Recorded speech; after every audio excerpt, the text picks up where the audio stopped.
अंधेरों में गूंजती हैं भयानक आवाजें। सन्नाटे की चुप्पी में बसी हैं डरावनी साजिशें। जी हाँ, लंबी धेरा माइंस जो मसूरी की पहाड़ियों में स्थित है। एक समय की बात है कि वहाँ एक पुरानी खदान हुआ करती थी। वर्षों पहले इस खदान में सैकड़ों लोग काम करते थे, लेकिन एक दिन एक भयानक हादसा हुआ। खदान के अंदर अचानक से जमीन धंस गई और कई मजदूर वहां दब गए। ऐसा मानना है कि आत्माएं आज भी उस खदान में भटकती हैं। लोगों का कहना है कि अगर कोई उस खदान के पास जाता है तो उसे अजीब आवाजें सुनाई देती हैं। कभी किसी की रोने की आवाज तो कभी किसी की मदद के लिए पुकारने की आवाज। यह कहानी रमेश और उसके दोस्तों की है, जो इन सब बातों पर यकीन नहीं करते थे। उसने अपने दोस्तों के साथ उस दिन खदान के अंदर जाने का फैसला किया। वो सब इस बात से रूबरू नहीं थे कि उनके साथ एक ऐसा हादसा होगा जिसे भूल पाना उनके लिए नामुमकिन होगा। रमेश यह साबित करना चाहता था कि यह सब बातें सिर्फ अफवाहें हैं। उस रात वह और उसके दोस्त टॉर्च लेकर खदान के अंदर चले गए। अंदर घुसते ही उन्हें अजीब सी ठंड महसूस हुई, मानो उनके पास से कोई बहुत तेज भागा हो, जैसे कोई अदृश्य शक्ति वहां मौजूद हो। रमेश का दोस्त विकास डर के मारे फौरन गुफा से बाहर निकला तो उसने देखा एक बूढ़ा आदमी जिसकी आंखें लाल थीं। वो उसे घूर रहा था और जैसे ही विकास उसके नजदीक जाने लगा, उस बूढ़े आदमी ने चीख कर कहा, क्यों आए हो यहाँ? चले जाओ यहाँ से। यह कहते ही वो आदमी हवा में उड़ने लगा और खाई में समा गया। यह देखते ही विकास बेहोश हो गया। अब जैसे जैसे ही रमेश और उसके दोस्त अंदर जाते गए, उनकी टॉर्च की रोशनी भी कम होती गई। अचानक से खदान के अंदर का माहौल पूरी तरह से बदल गया। उन सब ने महसूस किया कि कोई उनके पीछे चल रहा है, पर जैसे ही उन्होंने मुड़कर देखा तो कोई नहीं था।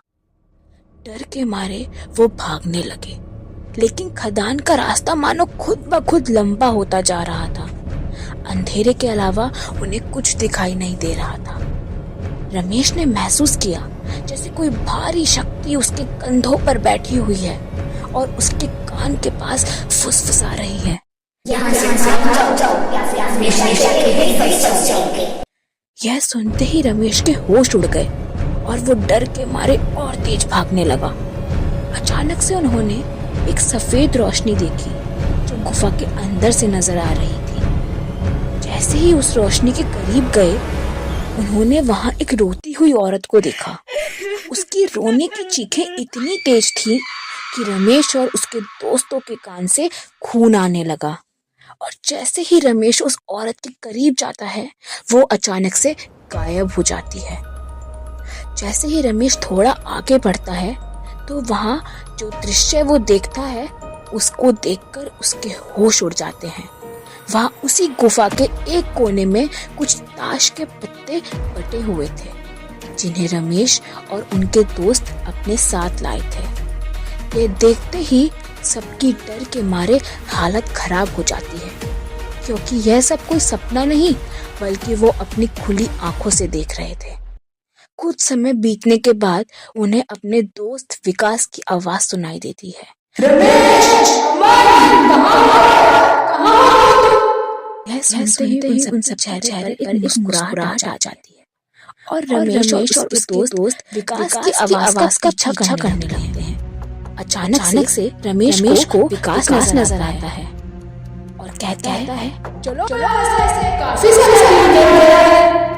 यह कहते ही रमेश और उसके मित्र विकास के साथ चलने लगते हैं और आखिरकार सुबह हो जाती है और वह गुफा के अंत तक पहुंच जाते हैं। जैसे ही वो गुफा के बाहर पड़ी लाश को देखते हैं, वह पागल हो जाते हैं, क्योंकि गुफा के बाहर विकास की लाश पड़ी थी। उस दिन के बाद से किसी ने भी खदान के अंदर जाने की हिम्मत नहीं की। अब वहां सिर्फ खामोशी और अजीब सी आवाजें सुनाई देती हैं। कहते हैं कि उन आत्माओं का गुस्सा आज भी वहां महसूस किया जाता है। कहा जाता है कि बुरी आत्माओं के साथ साथ कुछ अच्छी आत्माएं भी वहां मौजूद हैं, जो भटके हुए लोगों को रास्ता दिखाती हैं। उनमें से एक विकास की आत्मा ने भी किया। वह अपने गुम दोस्तों की मदद कर रहा था और उन्हीं पहाड़ियों में कहीं खो गया।